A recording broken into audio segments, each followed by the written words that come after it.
Hey guys, welcome to another episode of the Tampa Bay Real Producers Podcast. This, of course, is the podcast that is made for real producers, by real producers, and with none other than Tampa Bay's real producers. And you get to hang out today with another one of our guests, Mr. Holton Irwin. What's poppin', my man? How you doing? I'm excited to be here. Thanks for having me. No doubt. I'm glad that you could make it. It's nice to finally meet you in person. Well. If Holton looks familiar to you and you follow our platform, it's because we just featured Holton as a team leader with Smith and Associates in our, what was that now? Our February 2024 issue, right? So you can find that on TampaBayRealProducers.com. Just click on publications, click on the one that has Beth Silverman on the cover, the EXP, and then you'll see Holton's article in there as well. I'm sure we'll pop it up on our episode here that you guys can see it on our YouTube channel.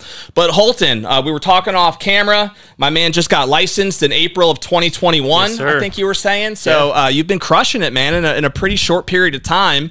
So it's great to hear. Let's dive in a little bit to how you've been doing that. But let's start first with a little bit of your background for people who don't know you as well. You were saying before that you grew up in Sarasota, right? Yep. Yeah. So let's start there. Let's start. You know, growing up, what eventually got you interested in real estate? Yeah. So I pretty much started working since I was 14. So as soon as I could really have the opportunity to work, I started right away. I started at Publix, and I started from there just trying a bunch of different jobs. And I've always really been, interested in working and kind of creating my own life, my own lifestyle. Mm-hmm. So did a bunch of different things, went to school in Sarasota where I grew up for about 20-ish years, went to USF, and they have a campus at the Sarasota campus as well as Tampa.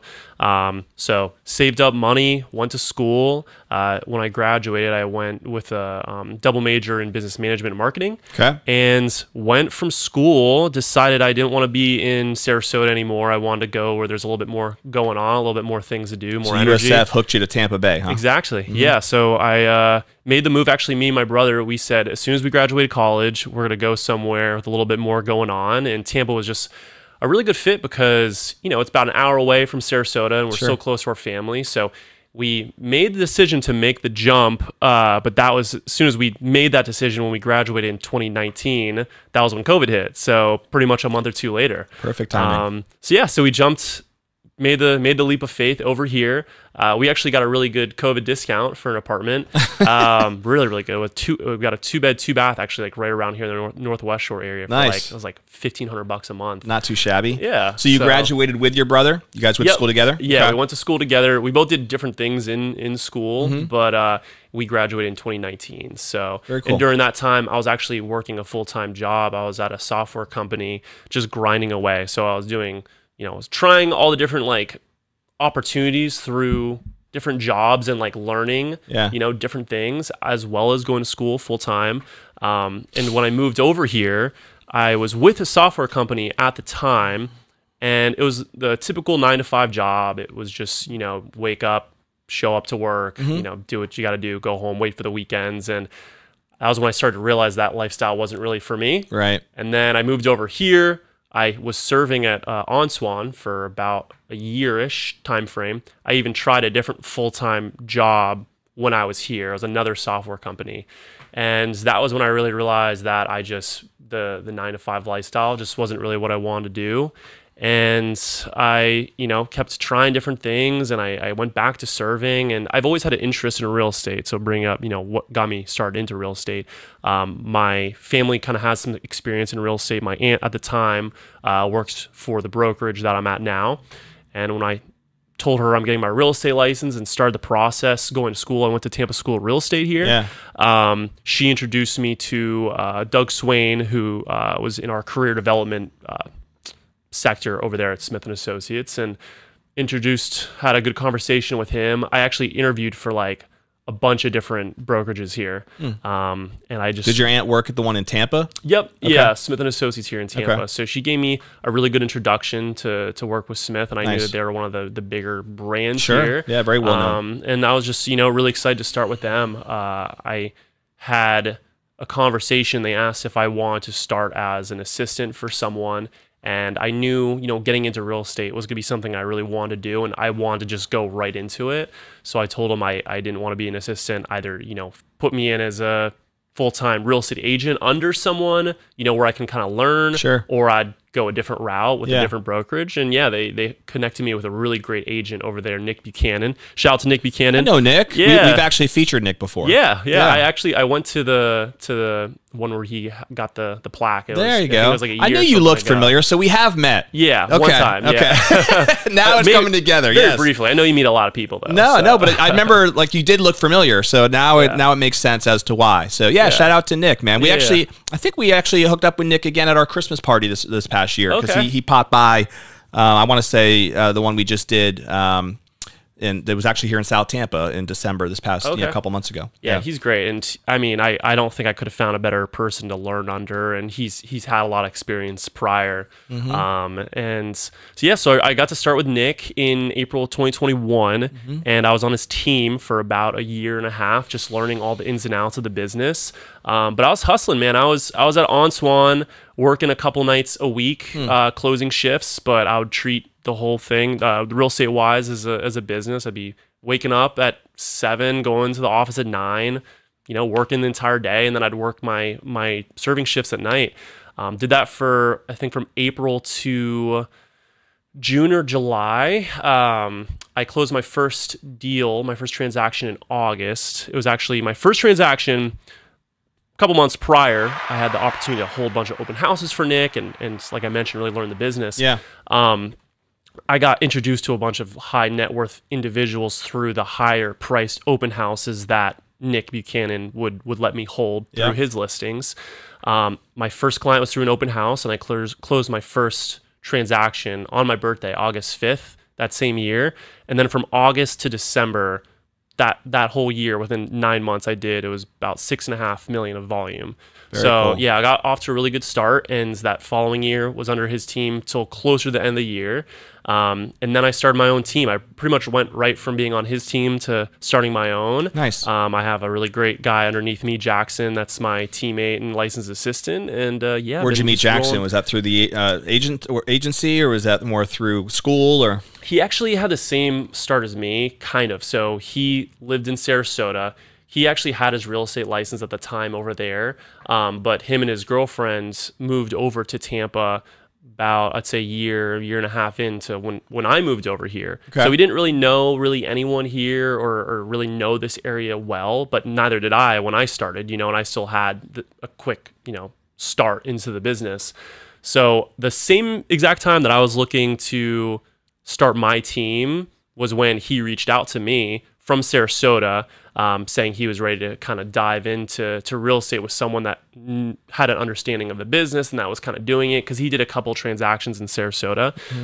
So he just moved over here, and he started under me pretty much shortly thereafter. But I knew Jackson through high school. We've actually been friends since we were kids. So kind of nice. So you had that relationship. Okay, yeah, that so makes sense. It all worked out, and we're about a year now into starting Irwin Collective, which is my team and my brand, and we've been taking off. We've been busy. The goal to build a team from the beginning for you? Is that always kind of been part of the journey, the vision? Yeah, I love real estate, and I knew quickly getting into the business that real estate was what my future was going to be. It was going to be my career. And not only do I want to do well in real estate, but like I truly want to be the best, and I want to, succeed in every way, shape, or form in this business. And I know, starting on a team was the best way to learn as soon as possible. Starting with a really great brokerage was a way to quickly start moving.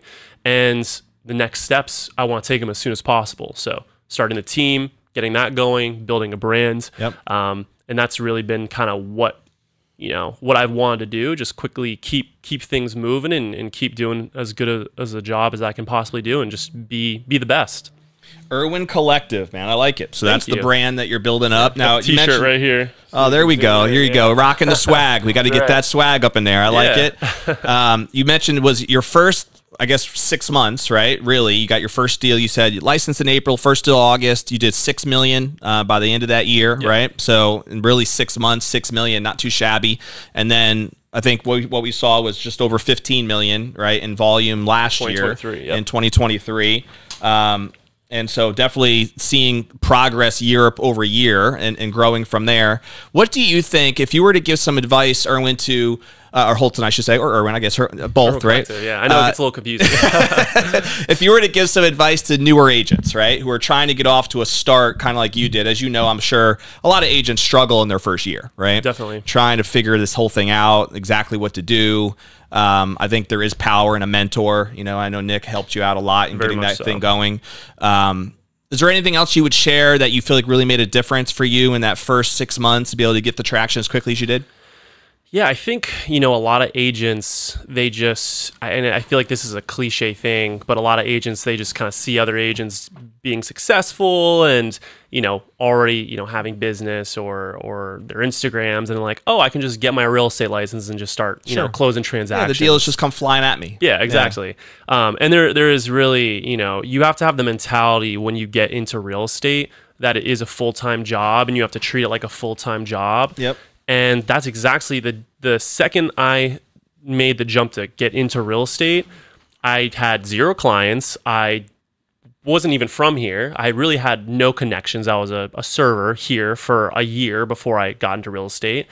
And I just really just every single day, I just started getting to work. And I would show up to the office 9 to 5, like a normal, you know, job. Treat it like a job, treat it like a normal job. And I had, 0 opportunities when I started, but day in and day out, whether I was shadowing with Nick, I was learning, you know, how to do open houses. I was learning how to post on social media. I was thinking every single day, if I don't have something going on right now, what could I be doing to get more business or to start moving myself in the right direction? Mm-hmm. And whether it be I'm learning something from Nick or I'm just searching up something on Google, how to, you know, pick up this or how to learn that. That's what I was doing. So, do you still do open houses now? I do. Yeah. So I would say a big portion of my business off the bat was actually doing open houses. Mm-hmm. Open houses during that time frame were a lot busier than they are now because we just had such an influx of buyers from all kinds of different areas. So you could have an open house and have 20, 30, 40 people. Not as much now, but I would just treat those open houses like that was my opportunity to meet clients and be face-to-face with clients. I would treat Instagram like I cleaned that up. I guess it wasn't bad to begin with, but I made it very professional. I tried to project myself like a successful realtor. Took the bong shots out of there and all that kind of stuff. Exactly. Yeah. All the stuff. But you know, I was posting stories every single day. I was posting pictures of me in front of listings. I was, you know, texting, calling. If I had friends, hey, I'm in real estate. You know, what can I do to help? Yeah. I was learning through Nick. You know, I was cold calling. I was literally doing everything, and I started to get traction over those next couple months where I knew, okay, like this is how you do it. This is how you meet people. And yeah, things just started rolling from there. And to this day, do you think there's a difference, in your opinion, Holton, between trying too many things and almost being like just spread out too thin and not committing to a specific strategy versus, like you mentioned, maybe it was open houses for you where you got like your immediate traction and started to build the key relationships that actually led to business. But because I see that as a common, I guess I would say, mistake that some agents make, is that they try to just do too many things too soon. Yeah. And they don't really ever really get good at something, right? And actually learn how to do something well before they start maybe adding a secondary strategy or another plan. And do you agree with that concept? Is that something that you feel like helped with you with, even though you were doing a lot of different things, was it really like getting good and really focusing in on the open houses plan and strategy that really helped accelerate things? Agreed. I mean, I definitely would contribute a lot of my quick success and higher price clientele off the bat with open houses.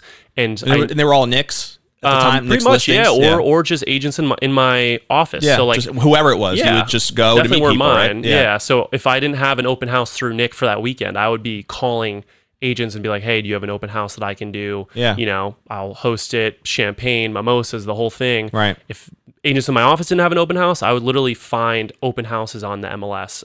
So I'd find listings that were listed by other agents, not even in my office, and call them. I'll literally call them up and say, "Hey, love to hold an open house. You know, would you be interested in the opportunity?" Because it's a win-win for them. Totally. But to answer your question, I think that, when you get into the business, you're not going to really have anything to really do off the bat during that time frame. So you have to start trying some different things and seeing what's a good fit. Totally. But you have to find a couple things that you think is something that you'd have success at. On top of it, though, you have to find things you like doing. So I think when I started, agents told me, oh, you got to make 500 cold calls a day, right? And that is definitely a way you can get business. But through what I liked doing, I liked meeting people. Or you're going to want to shoot yourself in the process. Yeah, I like meeting people face to face. And I could make cold calls and be successful at it. I know I could. But would I have burned out a lot quicker? 100%. Would I, after a year, just hate waking up every day and doing the cold calls to get the business? I would. What like fills up my cup when it comes to business is the face-to-face interactions. So that's where I really doubled down on those aspects. I like social media. I doubled down on that. So those were the things that after I tried a bunch of different things, then I was like, okay, now let's do the things that I know that I really like. No doubt. For sure. And you had to kind of suck it up too by keeping your other job for a little while, right? Exactly. Like knowing that, hey, I'm willing to put forth this effort, but I also have to pay some bills. And so until you got that traction going, you knew that you had to then work as hard as you did to still get the other income coming in until you were able to get those deals 100% flowing. And I think a lot of people may not be willing, to make that level of commitment and actually see that bridge through, if it makes sense, because there is a process there. You have to be committed, and just, as simple as it is, just treat it like a full-time job. And there's a lot of agents that just don't even do that to begin with. So, it looks easy in the pictures or Instagram or whatever the case may be, but yeah, you got to wake up and treat it like a job and go at it every single day and really hustle, finding things that you like to do to get business and being consistent with it. No doubt. Has your strategy at all changed over the last couple of years, or is it still like you've gotten good at these open house concepts? You do well with social media, you mentioned. Are those still kind of the two big bangers that drive your business, or are there other components now that have evolved? Yeah, so it's evolved now. When I started, it was open houses, and I started to double down on that. However, every single year, I like to reflect in my business and find new outlets where I can get more business, kind of along the same conversation of doing something I like doing. What do I like doing? I like being face-to-face with people. I love being front-facing. I like social media. I like those aspects. Outside of the cold calls, I personally don't really want to door knock. I want to meet people in in a positive, easy way. Yep. So I'm still doing open houses, but me and a lender that I work with, Denny Humphreys, shout out Denny, we came out with a really great idea. There is farmers markets around the area here in Tampa Bay. So they have them in Hyde Park, in Midtown, and St. Pete, Seminole Heights. They usually do it the first of different Sundays or Saturdays in the month. Yeah. And we came up with a great idea to sponsor these markets. And through that, we're able to set up a booth where we meet all kinds of people that walk through to see the different, shops and vendors that they have at that time. And through that, we would set up, we'd give out free mimosas to people. We would do giveaways and just kind of literally just meet people. And we have our stuff. I have my Irwin Collective shirt, my hat, on a Sunday, and it's about 3 to 4 hours every single week, depending on the market. And through that, I started to get a lot of business where I'm actually seeing more business through that than my open houses now. Nice. And now, being that the market that we do, they allow so let's say one smoothie place or one coffee place or a bag vendor per market. Now we are like the exclusive realtor mortgage lender combo for these markets. So It's not like, and crazy enough, no realtor really ever had the idea to do these markets. But after doing them, it took really 6 to almost a year, 6 months to a year, get things rolling. But now for the markets that we're doing, for example, Hyde Park, Water Street, Midtown, West Shore, Marina District, we're the only realtor lender combo that can really do these markets. So we kind of have this big, I won't say monopoly over these markets, but if you ever go to a market, for the majority, we don't do all of them, but if you go to the majority of markets in Tampa, you'll see me in the lender Denny, our smiling faces. We'll give you a mimosa and we'll chat. And we've met a lot of great people and we've gotten a lot of great clients that way. That's awesome. And then social media as well has really blossomed for me. And I think that it's like a connection of maybe people see me at a market, or maybe people see me at an open house. And then on top of that, they've seen me through social media. I've started to notice a lot more clientele coming that way. And then my sphere as well. Yeah. So. Do you have a favorite social media platform? Yes. Holton at Irwin, or no, at Holton _ Irwin on Instagram. So I do a lot of video walkthroughs on there. So whether it be agents in my office or different agents throughout the Tampa Bay area, me and Jackson, my teammate, will reach out to them to do a video walkthrough where I'll be at the front of the house. We'll go through the house. Sometimes I'll do like a voiceover. Sometimes I'll just be talking about some different features of the house throughout that. Yeah. And we've gained a lot of traction, a lot of views that way. And it's just different things on Instagram. You know, I'll post in front of a house, or I'll be out trying a new like restaurant in the area. And that's been another really great way to build my credibility and just kind of show, hey, if you're looking for real estate, like I want to be on top of mind there. Sure, so no doubt. It's really worked out for me that way. And I'm also doing postcards. I'm doing cold calls. We're actually hiring for a business development representative right now. Just posted that a couple days ago. So looking to have someone kind of help with the outbound and cold outbound reach for my business. So finding ways, hey, if I don't like making cold calls, or this isn't the route I want to go, how can I get help in that? And then focus on doing what I'm best at. Still get some of the benefits from it, but just make sure it's delegated properly. Exactly. Yeah.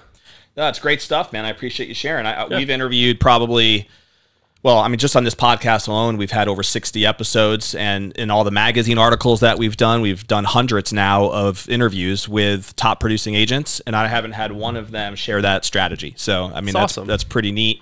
Appreciate that. I'm sure there may be some people that do it, but we just haven't talked about it with anybody else. And so it's cool that you were innovative enough to kind of think of a way that would be enjoyable, right, for you. Because I think that's a huge point that you brought up, is just finding a strategy. And that's kind of the cool thing about real estate in many ways, is there's so many different ways to do it well. You know, right? There's not like one cookie cutter approach that you have to take. You can.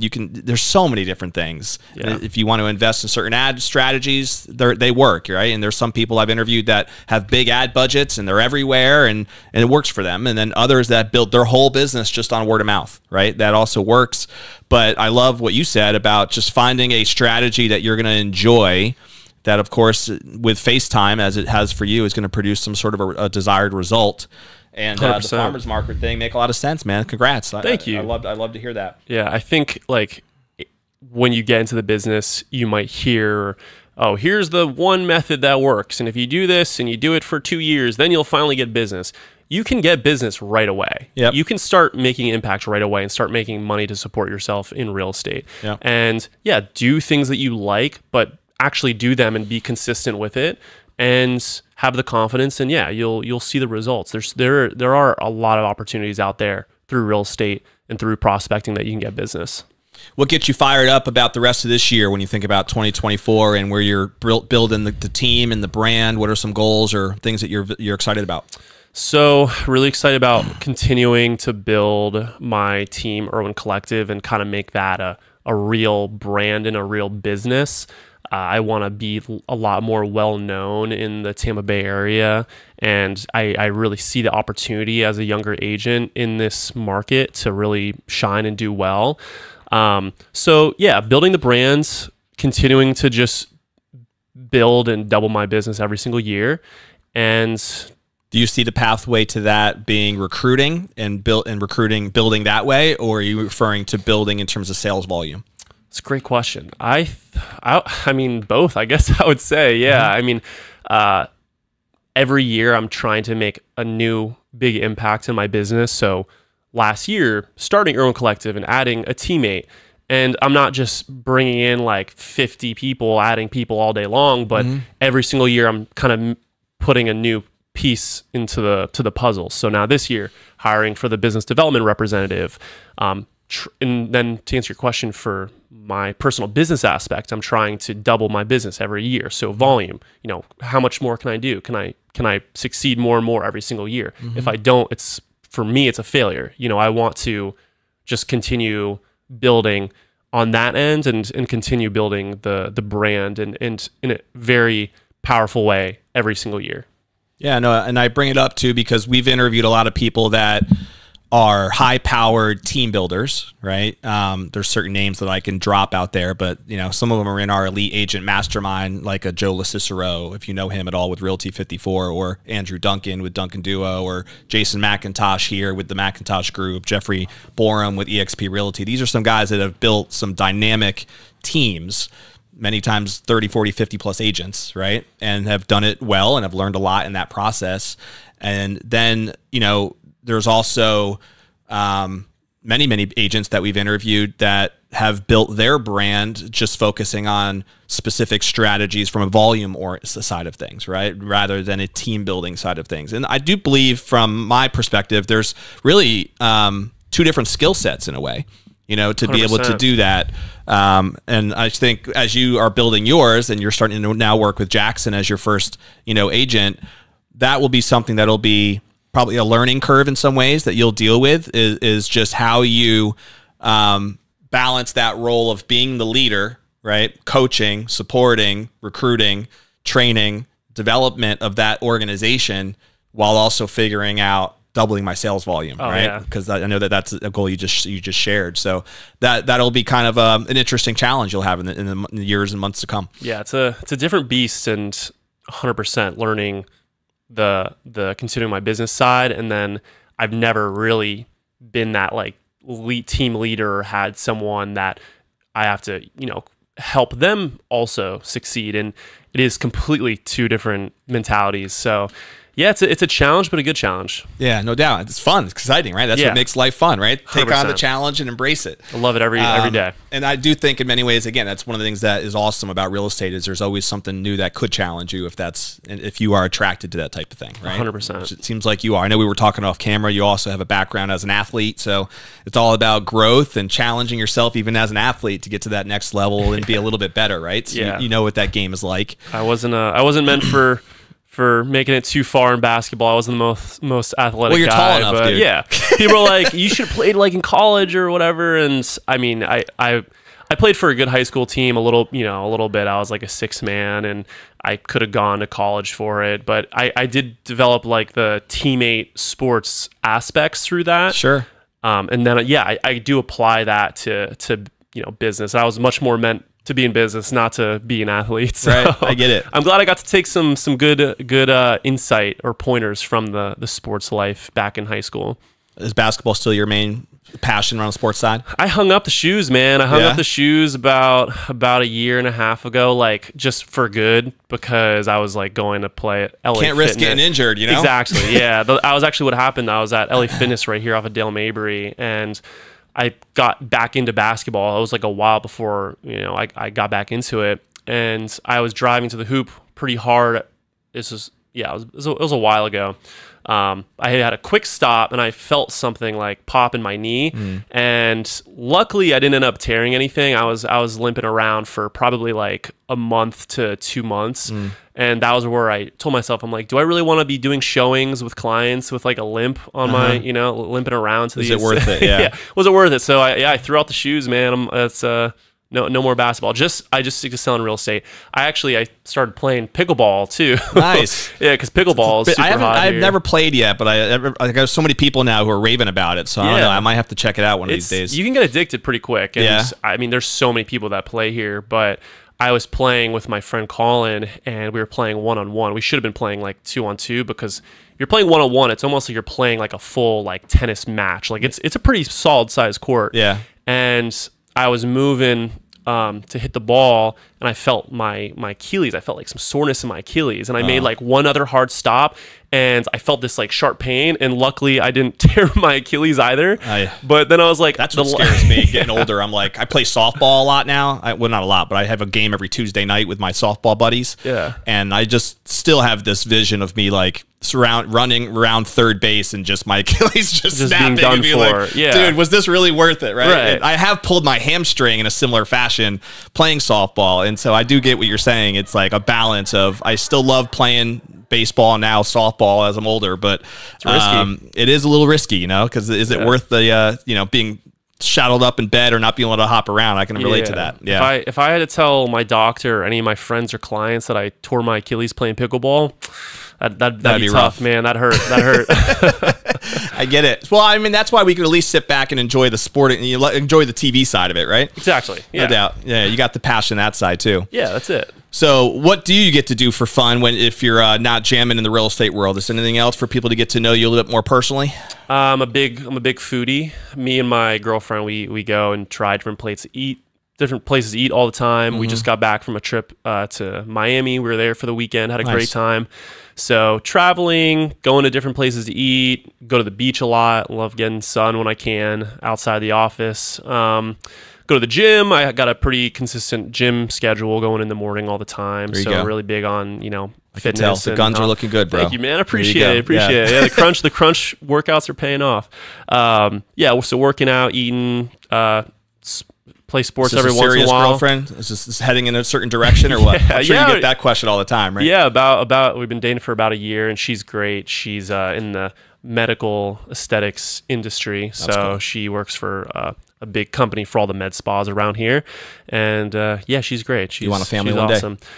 I don't know. With or without, I mean, maybe she would be involved. If she's watching this, she's probably hoping for the right answer. But right. Are you looking to have a family one day, period? It's not in my vision immediate as of vision right now. Yes. Yeah, all I really care about right now is business and just growing every single day and becoming the best version I can be, as well as being the best realtor that I can be in this area.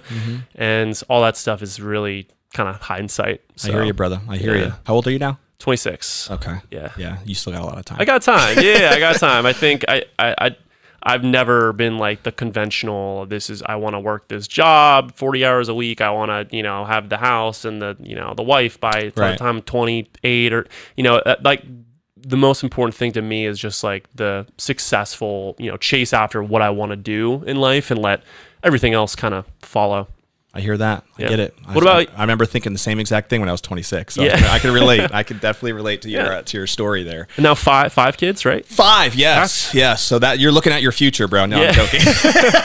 I got married at 32. Man. Okay. I got married at 32, and I was dating my wife now, who was my girlfriend we dated for 7 years. Before we actually got married. So she was ready for sure for commitment, and it took me a while to get there. But yeah, we did finally get married. I was 32 and she was 28 at the time. And I'm sorry, 27 at the time. And yeah, now 10 years after that, we got 5 little ones. So life changes, bro. You just don't know. You just don't know. So yes, but I mean, it's exciting. In my 20s at your age, I was building my business. Actually, we were talking off camera about Cutco, and that's actually the business I was in at that time in my life. I was with them until I was 30. And if you go to Olean, New York, up in upstate, you'll see my picture hanging up in the Cutco Hall of Fame. Just so you know, that's where we at. So I was there for 12 years. And did over $30 million in Cutco knife sales back then. So you're a little different animal. Yeah, no doubt. Meant to be successful in the sales world. I enjoyed it. Yeah, I mean, there's a whole. The podcast isn't as much about my story, but people who follow this know my story. My dad passed away when I was 19, and that was a real turning point in many ways in my life, and got me to grow up a lot. Ironically, looking back at it, a couple months after that is when I started with Cutco. And then Cutco there was a lot of very positive male influences in Cutco that were great leaders and that had great just sales acumen and knew how to teach and really showed a genuine heart of serving and took an interest in me as a young man and helped me grow up a lot and teach me a lot when I didn't really have a father figure in my life yet at that point. And I was still just a wild kid really as a teenager trying to party and just do all those things. So my priorities changed a lot after he passed, and then I got hooked up with Cutco, and everything I've done since then in the business world has really been because of the network that I got through Cutco in many ways. It's amazing. Yeah. It's so, the power of our network is so critical.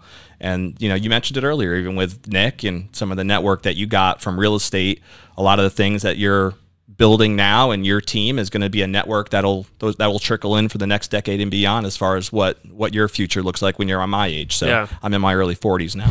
What would you say if you were me? I'd love to get one piece of advice, whether it be real estate related, personal related, I'd love to hear it. Dude, I think you're doing a lot of the right things. You found a career early enough that you can really build upon, and it seems like you're committed to the growth in that career, right? So if I had to do it over, even though I loved my time with Cutco, my journey has been very different because it seems like every decade I've had another business venture that I've got myself into, right? Yeah. And I do think sometimes about what it would look like if I was with the same one, right, throughout that period of time. And so, not that you'll necessarily be with us as a team leader with Smith and Associates for the rest of your life, but I think real estate is a specific industry that can be a lifelong commitment, right? A lifelong passion, and it'll evolve and change as you evolve and change as to what that role will look like. But I feel like, you know, you've gotten into it early enough, and you've obviously had success in it early enough that it could be really, really exciting where you'll be 10 years from now, 15, 20 years from now. And, you know, just continuing to grow, as you said, getting hooked up with the right mentors, learning from the right people. There are some amazing people that I've even met through real producers, through the Tampa Bay real estate community that have genuine hearts of wanting to serve. And if you allow yourself to be influenced by them, they'll help you build not just your real estate career, but even your investment background. You know, I think for most people, the goal is to build up a strong enough nest egg and an investment background where you can eventually be completely financially free and never have to work for money, but have your money work for you, you know? And real estate's a great path to be able to get to that in that area. 100%. I think you're heading in that direction. So appreciate that. Yeah, no doubt. And eventually for me, I mean, I do think there's an innate fulfillment in finding the right woman that, you know, there's a satisfaction that comes in the marriage life that is just different than money can't really fill. You know what I mean? And so at 26, I didn't know that, but at where I am now, I look back at it and I can see without that, I would feel much more empty compared to where I'm at today. Yeah. Yeah. That's amazing. So that's the journey, bro. Yeah. Yeah. And you're heading there. So you're doing amazing stuff. Yeah. Again, for people, I got a couple rapid fire questions for people to get to know you still a little bit more. So okay. Do you have so far, Holton, a favorite book or author even, or a seminar that you feel like has really made an impact on you personally or professionally? That's a good question. I would say a book that's really changed the way I've kind of thought about business, and also from just a personal life perspective, is How to Win Friends and Influence People. Mm-hmm. I know it's a very common one. I think there's a lot of really great tidbits that anyone could pick up with that book. And then I would say I just read the 4 Agreements.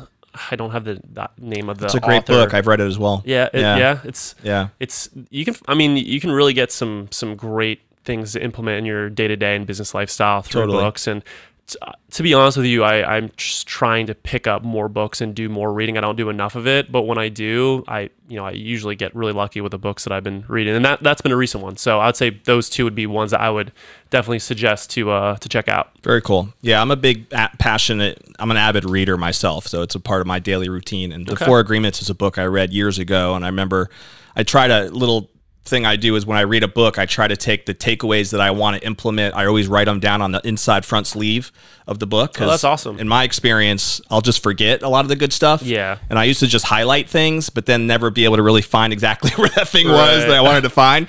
And so now my library has all these different, my own personal takeaways written in the sleeves, so I can grab a book, open it up, I know what I want. That's a good idea. Yeah. So there's a little nugget. Hopefully that helps. But that definitely was cool for me. Nice. Do you have a favorite movie or TV show? Favorite movie or TV show? I've been watching. So this is what I need to stop doing. I need to stop watching Netflix and reading instead. But I've been binge watching Narcos on Netflix. Oh yeah, really, really good. I've seen a couple episodes. Yeah, I haven't binge watched the whole series yet because there's a lot. It's been out a couple years now. It's like an hour an episode too. And I get home and I'm usually try to go to bed by like 9 to wake up early to go to the gym, and I'll just be watching these episodes past 9, like 10, 11, and should probably stop doing that. But yeah, I watch Netflix. I can't think of a recent movie. I feel like there just hasn't been enough like good movies that come out lately. Yeah. But I love going to Cine Bistro when movies come out and like just hanging out watching a movie. I can't even remember the last time I went to a movie theater. Now that I think about it. Yeah. Yeah. It's been a long time. Yeah, because you can like, it really has. Yeah. I mean, you could just stream or whatever the case may be. You don't have to make the commitment. It's so much more convenient. Yeah, but if you go to a movie theater, definitely Cine Bistro, because you get you can kind of lounge back, get some food, get some wine, you know. So yeah, I've been to the one in South Tampa a bunch of times, and so I agree with you. That's the right way to do it if you're going to do it. Yeah, 100%. They have another one up in where we live, up in Wesley Chapel now. Okay. The Grove up there. So every now and again, that's probably the last time I did go to a movie would have been there. But again, I can't even remember when the heck it was, dude. Yeah. It was so long ago. That movie, or not the movie, that area, Wesley Chapel, is it's crazy. Every time I'm over there, it's like there's a new spot. I feel like just like South I wish Tampa I bought too. more land up there when I first. We bought in 2016 in Ballantrae. If you know that neighborhood at all, it's right off of exit 19 on the Veterans. And dude, it's crazy how much that whole area in the last 5 years has just blown up. It's wild. It's awesome. I feel like it's not even that. It's not far of a drive. You go on the highway to get over here, like wherever you want to go. Yep. Yeah, I'm right off the Veterans. So this morning there was a hectic amount of traffic because of some accident or something on the way down. But most of the time, I mean, I can get down here to the podcast studio within half hour, 20 minutes or so. So yeah, it's convenient. It's a good spot. Yeah. A lot of growth up there too. So no doubt. Yeah. We lived in South Tampa for a little while. Is that where you live, South Tampa? Yep. Yeah, so I'm right here. I'm right by Livia, the Italian restaurant right there. Yeah.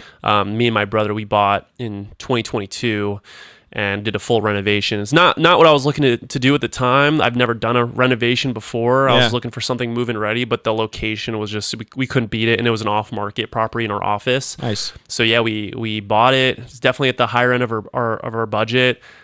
We did the renovations over time. I didn't have a kitchen. Me and Avery, my brother, we didn't have a kitchen for like 5-6 months when we were living there because like we moved in pretty much during these renovations. We got it just good enough where we only can live two bachelors can pull that off. Exactly. Oh yeah. We have videos where if we go to the bars, we come back, I'm like eating food through like the microwave in my room with like a wooden spoon. It was awesome. It was the bachelor lifestyle. We ran it for a solid like 8 months before the house was like nice to have people over, and slowly like improving it since. Do you still live with your brother? Yep. Yeah. So we're actually in real estate with you?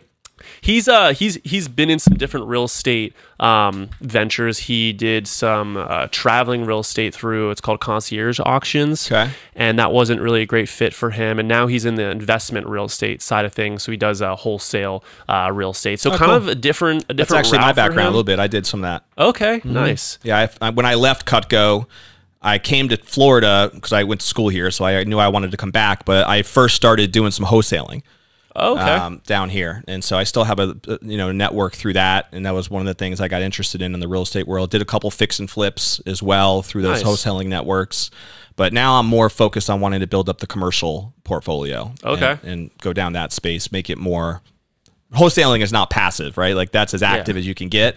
It could be very explosive and very profitable, but it takes work. It's crazy how many outlets of real estate there is. Totally. If you don't have interest in the general residential, you go wholesale, commercial. I mean, it's really never ending. Yeah, you can do it all, no doubt. So do you guys work it all together with, does his focus and your focus, complement each other in any way? They can kind of go hand in hand. Before he got into the company that he was at, I do a lot of my off-market deals with a couple of agents at the office prior to him. So we kind of have some run-ins where we work together. But I work with some different agents prior to him that I have the relationship with. Shout out Riley Sheehan, Jack Hughes. They're my guys. And Riley Sheehan. Yeah, they're my guys. Super awesome people and really smart people in the wholesale investment space. Yeah. And even though I did my first renovation, I mean, that is just such a different beast and being so much more investor focused. Yeah. And I've thought about starting to get into the investment real estate side of things, but I think I decided actually over the past couple months, I just want to double down on real estate and what I'm good at and invest my money in those outlets because I could probably do better there than I would starting in investment real estate. The return there makes more sense as you scale it out. And eventually, like you said, just like you're hiring somebody to take over some of the cold calling aspects of your business and see if that could be fruitful, as you build up a bigger and bigger nest egg to reinvest, that could be a strategy that you bring as part of your team. Definitely. Is like an investment department. And a couple other people that we've interviewed on this show have done that. I think of Andrew Duncan, for example, who just was talking to our elite mastermind last month about how he does that with his brand. And he has a whole investment side that has been very successful for him through he did a little bit of that before his retail business, but now he still supplements both, and they both have been very profitable. And so there's a whole opportunity there, I think. I might need to sit in on some more of these podcasts, just be on the sidelines, because I feel like you got all the tips and tricks. We do what we can, dude. You should be subscribing to us if you haven't already. I'm telling you, there's a lot of knowledge up in here. There's a plug right there, yeah. But we're going to put a bow on the episode. We're out of time, unfortunately, but I feel like we can definitely have you back to dive in and see your journey over the next months and years to come, Holton. Thank you. Appreciate it. So let's put a bow with this question, right? This is a cool question for you, being that you're 26, you're young, you got the world by the whats, and so the question is, when that time does come, and you think about looking back on what you'd want your legacy to be, and what you'd want to be most remembered for, what do you think would matter most to you at that point? I think just really from a real estate perspective, or just in general, anything, or personal or professional. I mean, I really want to be the best, and I think that I'm going to really succeed and crush it in this area, and I'm not going anywhere, and I want to be well known and well known for my success here in the area, and the legacy I want to build is for being the best real estate agent in Tampa. That's my goal, and that's what I want to do, and that's where I see my vision here. So I would say that would be my legacy. There are some great people in Tampa. That's a big vision, man. That's and that's what I believe, and that's what I'm going to try to strive to achieve. And I really have a vision for Irwin Collective and where I think the brand will just go in the next 5, 10, 15 years. So that's the legacy I want to build. And from a personal perspective, I want to continue to better myself with health, with family, with religion, and really just be the best person I can be. That's cool. There's you've probably seen the movie Miracle, right? About the 1980 U.S. Olympic hockey team. I haven't seen it. Should that be a movie I add to the list? You gotta watch it. Yeah. Okay. I mean, it's a Disney movie, so it's kind of but it's been around for a while now, and it's an inspirational movie. I still get inspired by it. Okay. And Herb Brooks, who was the coach of the U.S., the story though, right? The Olympic team, 1980, they ended up beating the Russians, who didn't lose a hockey game for like almost 20-something years. Wow. Yeah. And they were undefeated in 4 or 5 straight Olympics, right? And they were supposed to be the dominant brand. This was also during the heat of the Cold War, right? Russian, America, all that stuff. And so 1980, Lake Placid up in New York, Herb Brooks became the coach of this hockey team, and the Russians had just defeated the NHL teams. They were coming, the Russian national team was beating the professional hockey teams in the US. Yeah. And so they were obviously the favorite by far to win the Olympics. Herb Brooks was the coach assigned, and his team was all college kids. So he brought a bunch of amateurs together, and he created a system that allowed them to specifically go after and beat the Russians the way that they played, which was all about stamina and speed and working together as a team rather than individual star play, right? So the reason why I'm bringing this up is because he was interviewed about before the Olympics started. They asked him what his goals were, and he goes, well, our goal is to win the Olympics. We're going to beat the Russians. And they're like, dude, this is the team that won 68, 72, 76. You're going to beat them. And he's like, he goes, someone said to him, that's a pretty lofty goal, right, Herb? And he goes, yeah, well, that's why we want to pursue it, right? So I think about that's the mission, right? To be the number one team, number one brand in Tampa is a pretty lofty goal, but that's why it's worthy of pursuing. 100%. And so you have a lot of, challenges I'm sure you're going to face along the way as you try to grow that brand. But ready for it. I'm a fan of yours, Holton. So if there's anything we can ever do to help you in your journey, we'll definitely do that. And there's a lot of things that we try to do to add some value, and hopefully we can see you succeed from a distance. We'll be rooting you on. I appreciate that. Thank you so much for your time today. Oops. So let's end with our challenge, and we do this on every episode as an opportunity to end with an action step. And if you're watching live.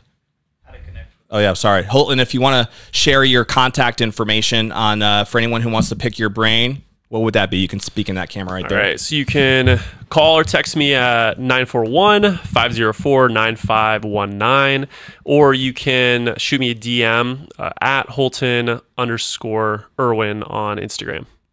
Perfect. Yeah. All right. So we'll put that up on our description too when we have it on the YouTube channel and on all of our different social media platforms. If you're watching us live or you're listening in on any of the different podcast platforms and you don't yet subscribe to our podcast, which again is just Tampa Bay Real Producers, just go there, click subscribe. That way you'll be notified every time a new episode drops. These episodes do drop every Friday with another top producing interview. And, you know, today's interview with Holton, there was a lot of different things that we dove into. Maybe you're somebody who also has some big goals, big aspirations of wanting to build a big brand. And Holton might be a great person to talk to as he's in the earlier phases of establishing that, right? And building that name.